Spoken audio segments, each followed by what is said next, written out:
ନାଇଁ କାହିଁ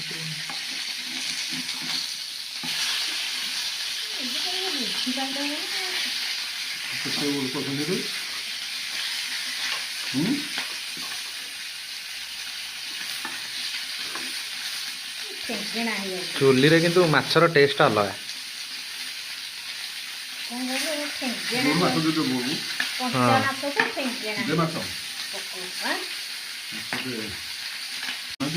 ନାଇଁ କାହିଁ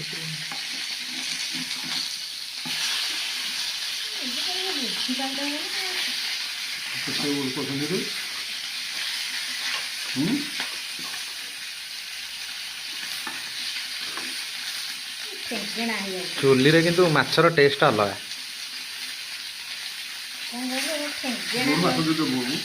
ହଁ।